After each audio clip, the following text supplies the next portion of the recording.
चलिए तो क्वेश्चन देखते हैं क्या बोल रहा है। हमारे पास टोटल नंबर ऑफ टर्म्स है 50 एंड हमें बोला गया है कि हमारे पास जो थर्ड टर्म है वो 12 दिया गया है और 50वां टर्म क्या दिया है भाई 106 दिया हुआ है।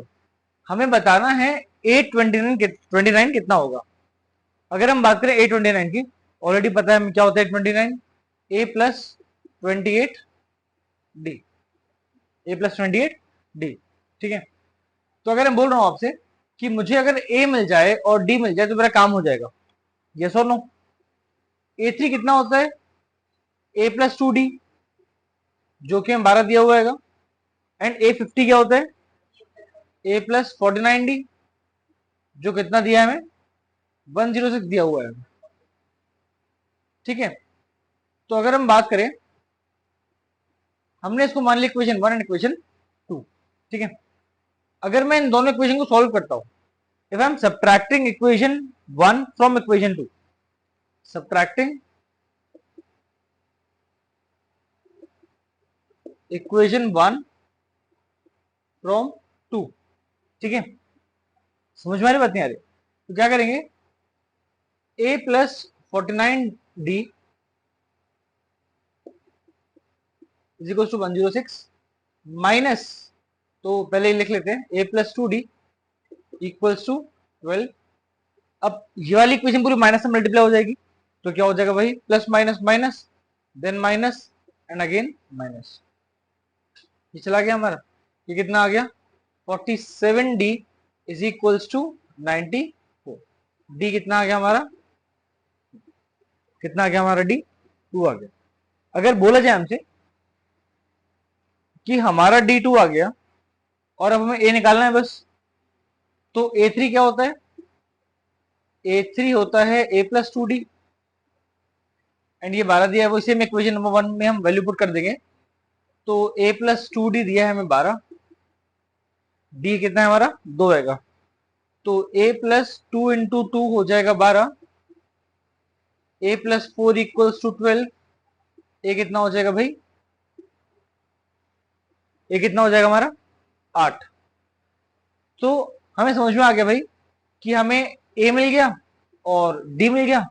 हम पुट करते हैं A29 में, तो यहां पर A कितना है हमारे पास 8 प्लस 29 इंटू 2, तो 8 प्लस 29 टू इज 58, कितना हो जाएगा भाई 66 will be our answer. 28 into 2 is 56, तो 64 हमारा आंसर हो जाएगा। ठीक है, समझ में बात नहीं आती? क्या बोल रहा है क्वेश्चन में कि दो एपी है हमारे पास जिनका क्या है भाई सेम कॉमन डिफरेंस है। अब बोल रहा है आपसे कि अगर इनके 100th टर्म का जो डिफरेंस है, मतलब कि पहली एपी है, हम पहली एपी क्या मान लेते हैं, let us take it as जो फर्स्ट एपी है आपकी, जिसको हम लिखते हैं A1, A2, A3 से लेके AN तक, दिस इज फर्स्ट एपी। ठीक है, एंड सेकेंड एपी क्या मान लेते हैं A1, A2, A3 से लेके AN तक। ठीक है, इनके पास क्या है भाई कॉमन डिफरेंस सेम है, कॉमन डिफरेंस सेम है, तो मान लेते हैं they both have D as the common difference. इनके पास क्या है भाई D है एज अ कॉमन डिफरेंस। ठीक है, अगर हम बात करते हैं A1 टर्म के बारे में, तो जैसे इनके पास A100 है, क्या है भाई A100 है, तो A100 क्या हो जाएगा भाई A प्लस 99D। हम मान लेते हैं कि इनका जो फर्स्ट टर्म है ये A1 ही है, ठीक है, इसको A नहीं A1 मान लेते हैं, या आप इसको कैपिटल A भी मान सकते हो अपने अकॉर्डिंग। ठीक है, जो आपको मानना वो मान सकते हो। ठीक है, अब मैंने बोला जो इनका सेकंड वाला 100, जो सेकंड सीरीज है उसका जो 100 टर्म है उसको बोल देते हैं A1 प्लस 99D, यस और नो। अब बोला है आपसे इन दोनों का डिफरेंस, इन दोनों का डिफरेंस, मतलब अगर मैं इन दोनों को सब्ट्रैक्ट करूंगा तो A100 माइनस का A100 हो जाएगा A1 plus 99D minus A1 minus का 99D। ठीक है, अब यहां माइनस क्यों आया, बिकॉज यहां माइनस साइन था और हमें इन दोनों को सब्ट्रैक्ट करना है ना, तो इक्वेशन 1 माइनस इक्वेशन 2, तो जब इस माइनस को अंदर मल्टीप्लाई करेंगे तो ये हो जाएगा A1 plus 99D minus A1 minus 99D, cancel. तो हमें A1 माइनस A1 कितना मिल गया भाई, ये उन्होंने दिया है 100, कितना दिया उन्होंने 100। ठीक है भाई, इतना क्लियर हो गया। इसको हम बोल देते हैं इक्वेशन नंबर 1। क्या बोल देते हैं इसको, इक्वेशन नंबर 1। ठीक है, अब बोल रहा है आपसे कि हमें A1000 माइनस स्मॉल A1000 निकालना है। अगर हम बात करें इसकी, तो ये A1000 कितना हो जाएगा भाई, A1 प्लस 999D। ठीक है, और A1000 कितना हो जाएगा भाई, स्मॉल a प्लस 999D। ठीक है, इतना हो गया क्लियर, पक्का। अब बोल रहे हैं इन दोनों का डिफरेंस, तो अगर हम इन दोनों का डिफरेंस करते हैं तो A1000 माइनस A1000, तो ये आपका हो जाएगा A1 प्लस 999D माइनस, बिल्कुल सेम ऐसे चलेगा हमारा, A1 माइनस 999D, इससे कैंसिल। तो A1 माइनस A1 बचा हमारा, और ये हमारा कितना है भाई 100। तो A1000 माइनस A1000 भी क्या हो जाएगा हमारा 100 ही आ जाएगा, एंड जो कि हमारा आंसर हो जाएगा। ठीक है, देखते हैं अपने नेक्स्ट क्वेश्चन की तरफ। For what value of n, ये जो हमारी सीरीज है 63, 65, 67 and 3, 10, 17 have nth term same, मतलब इनका nth टर्म सेम हैगा एक पर्टिकुलर वैल्यू ऑफ n पर, तो हमें वो वैल्यू निकालनी है। अब बनी बात जब बोल रहा है भाई कि वैल्यू ऑफ n और दो सीरीज दी गई हैं, मतलब दोनों में वो जो नंबर हैगा वो सेम ही आ रहा होगा, sorry same number of value of n पर आ रहा होगा भाई। तो एक काम करते हैं, हम इसका nth टर्म निकालते हैं। ठीक है, पहले तो फॉर सीरीज 1 an कितना हो जाएगा, a प्लस, पहले फॉर्मूला लिख लेते हैं, a plus n minus 1D। तो इस सीरीज की हमारा a कितना है भाई 63, n हमें पता करना है, d कितना है हमारा इसमें +2, d कितना है हमारा +2। ठीक है, फिर हम बात करते हैं सीरीज 2 के बारे में। तो सीरीज 2 के लिए हमारे पास जो an हो जाएगा वो क्या हो जाएगा, a plus n minus 1D। हमारा जो an है वो दोनों में क्या है भाई सेम हैगा। ठीक है, तो an कितना हो जाएगा हमारा पता करना है हमें, सॉरी सेम है हमारा, a कितना है भाई यहाँ पर 3 है, n हमें पता करना है, d कितना है यहाँ पर +7 हुआ ना, माइनस कैसे हुआ, +7 होगा ना, तो इंटू 7। ठीक है, A2 माइनस A1 होता है ना, A2 माइनस A1, तो 10 माइनस 3 7, 17 माइनस 10 इज 7। ठीक है, तो अगर हम बात करते हैं नेक्स्ट, तो मेरे पास an सेम है, तो मतलब मैं इन दोनों को क्या कर दूं, इक्वल कर दूं। अगर मैं इन दोनों को बराबर करता हूं तो मेरे पास एक ही वेरिएबल है जिसको मैं अननोन बोल सकता हूं, और मेरे पास एक ही इक्वेशन बनेगी, तो सफिशिएंट है मेरे लिए n की वैल्यू निकालने के लिए। ठीक है, तो 63 plus n minus 1 into 2 is equals to 3 plus n minus 1 into 7। ठीक है, 63 को यहीं छोड़ दो, ये हो जाएगा प्लस का 2n माइनस का 2 is equals to 3 plus 7n minus 7। थोड़ा सा आगे बढ़ाते हैं, तो 2n प्लस का 61 हो जाएगा आपका 7n माइनस का 4। ठीक है, सारे n वाले इस तरफ आएंगे और इनको हम इस तरफ ले जाते हैं। ठीक है, तो 61 प्लस का 4 हो जाएगा 7n माइनस का 2n, तो 65 हो जाएगा 5n के बराबर, और n कितना आ जाएगा हमारा 13। मतलब 13th टर्म वो पर्टिकुलर टर्म है जिसपे हमारे दोनों सीरीज के जो nth टर्म होंगे वो क्या होंगे, हमारे सेम होंगे। समझ में आ रही बात नहीं आ रही है? ठीक है, तो अगर हम बढ़ाएंगे इसको तो A13 तक यहाँ पे ले जाएंगे और इसको भी हम A13 तक ले जाएंगे तो हमारा सेम ही टर्म हमें देखने को मिलेगा। ठीक है, चलिए करिए आगे। तो क्वेश्चन देखते हैं। चंपाकली सेव्ड, नाम अच्छा है चंपाकली। शी सेव्ड मनी, उनके पास पहले 5 रुपए थे भाई, फिर उन्होंने हर हफ्ते 1 रुपये 75 पैसे के हिसाब से पैसे सेव करना स्टार्ट किए, हर हफ्ते, पर वीक।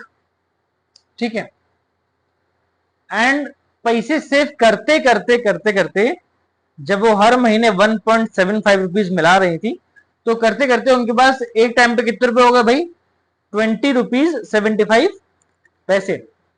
अब हमें यह बताना है कि आखिर यहां से यहां तक पहुंचने में चंपाकली दीदी को कितने हफ्ते लगे। तो we have to find the value of n. ठीक है, अब देखते हैं जरा कि A1 अगर हम इसकी सीरीज बनाना चाहेंगे तो हमें सीरीज बनाने की जरूरत है नहीं, हमें n निकालना है। हमें an दिया हुआ है, A1 दिया हुआ है भाई, d दिया हुआ है, हम सीधे सीधे फॉर्मूला लगाएं अपना और हमें n मिल जाएगा। तो an is equals to a plus n-1 d। an कितना दिया हुआ है 20.75, बिकॉज लास्ट में दीदी यहां तक पहुंच गई, चंपाकली दीदी हमारी। ठीक है, a कितना है 5, n-1, d कितना है भाई 1.75, जो कि मल्टीप्लीकेशन में आएगा। ठीक है, अब इसको यहां पे ले जाते हैं तो 20.75 माइनस का 5 कितना हो जाएगा भाई 15.75, ये यहां पे आके माइनस हो जाएगा, is equals to n-1 into 1.75, ये हमारा नीचे आ जाएगा। तो 15.75 अपॉन 1.75। ठीक है, ये कट जाएगा हमारा, नहीं कटेगा, ये कट जाएगा। पता है कैसे, अगर हम देखें तो ये हो जाएगा हमारा इंटू n-1 देख देते हैं। अगर हम इसको सॉल्व करने की कोशिश करते हैं तो इसको ऐसे लिखते हैं 1575 अपॉन 175। अच्छा, 175 इंटू 2 कितना होता है 350, 350 इंटू 4 कितना होता है 1400। अगर मैं 1400 में 175 और ऐड करूं तो क्या हो जाएगा भाई, यस और नो? 2 4 8, 8 over 9, मतलब 9 बार में चला जाएगा पूरा, एक बार में कैंसिल। गेटिंग और नॉट, सबको सोचना पड़ेगा ऐसे। ठीक है, सोचेंगे आपका काम हो जाएगा भाई। अगर सोच नहीं पा रहे हो या नहीं कर रहे हैं तो आप सीधे सीधे 5 से डिवाइड करो पहले, जो अपना बेसिक प्रोसीजर रहेगा, अपन वैसे भी सॉल्व कर सकते हैं। ठीक है, तो हमारे पास ये कितना आ गया, हमारे पास ये आ गया 9। तो 9 हो गया हमारा n-1 एंड n कितना हो गया हमारा, तो मतलब कि 10th वीक में दीदी के पास कितने रुपए हो जाएंगे 20.75। Is it clear?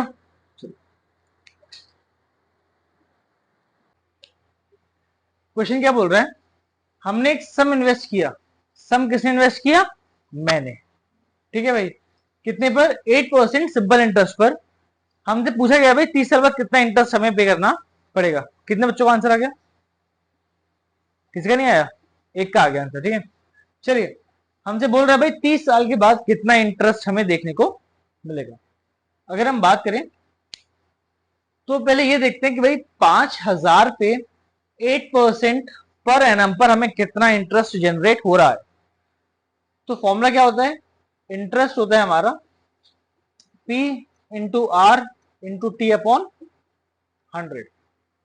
तो प्रिंसिपल कितना है मेरा 5000, रेट है 8%, टाइम है 1 साल और 100, तो 400 रुपए का इंटरेस्ट जनरेट हो रहा है 1 साल में। और अगर मैं इस पे फोकस करूं तो मुझे समझ में आ रहा है भाई कि ये तो ऐसा ही है, सिंपल इंटरेस्ट है, और सिंपल इंटरेस्ट तो हर साल क्या होता है भाई, सेम होता है, चेंज तो वेरी तो करता नहीं है भाई। तो मतलब अगर इस बार 400 निकला है तो अगली बार भी वो 400 ही आएगा। बस फर्क कितना सा होगा कि फर्स्ट ईयर में मैंने 400 रुपए पे किए हैं एज एन इंटरेस्ट, जो मेरा जनरेट हुआ है, पे नहीं किया, जनरेट हुआ है, ठीक है। अगर मैं 2 साल की बात करूंगा तो 400 प्लस 400 हो जाएगा भाई 800। 3 साल में कितना हो जाएगा? 400 400 400 1200। और ऐसा कब तक चलेगा भाई? A30 तक। यस और नो? कब तक चलेगा भाई? A30 तक चलेगा। मतलब मुझे A30 की वैल्यू निकालनी है, बिकॉज यहां पे मैं बोल रहा हूं कि 1 साल में कितना इंटरेस्ट आया, यहाँ पे 2 साल में कितना इंटरेस्ट आया, यहाँ पे 3 साल में कितना इंटरेस्ट आया। और अब मैं यहां पर देखूंगा भाई कि मेरे पास जो 30 सालों में मेरा इंटरेस्ट जनरेट हुआ होगा वो ही मेरा टोटल इंटरेस्ट कहलाया जाएगा। ठीक है। अब बात कहां आती है? बात यहां आती है कि इसके बाद हमें करना क्या है। पहले ये चेक करना है कि हमें जो चीज दी गई है, हमें जो सीरीज दी गई है, क्या वो सही में एक एपी है कि नहीं है। अगर हम देखें A2 माइनस A1, डी निकाल लेते हैं। A2 माइनस A1 क्या हमारा A3 माइनस A2 के बराबर है? तो A2 है हमारा 800 माइनस 400, जो हो जाएगा हमारा 1200 माइनस 800। तो 400 इज इक्वल्स टू 400 आ रहा है। मतलब हमारे पास डी क्या है भाई? सेम है। अगर डी सेम है मतलब हमारे पास क्या है भाई? एक अर्थमेटिक प्रोग्रेशन दिया गया है। अब करना क्या है हमें? हमें सिंपली इसका 30th टर्म निकालना है इस सीरीज का। सो A30 क्या होता है भाई? A plus 29 D. ए कितना है हमारे पास? 400। 29 इंटू डी कितना है हमारे पास? डी भी 400 है, ये निकाला भी हम लोगों ने। तो इसमें 400 कॉमन ले लेते हैं। 400 कॉमन आ जाएगा भाई, तो बचेगा 1 प्लस 29। एंड 1 प्लस 29 क्या होता है? 30 होता है। तो 400 इंटू 30। तो 1 2 3 4 3 12। तो 12,000 हमारा आंसर आ गया। मतलब ये क्या है? ये टोटल अमाउंट ऑफ इंटरेस्ट है जो जनरेट हो रहा है 5,000 रुपए पर। अगर हम लोग उसको 30 साल तक उसका इंटरेस्ट कैलकुलेट कर रहे हैं तो समझ में आ रही बात? नहीं आ रही? तुम आंसर हो। क्लियर?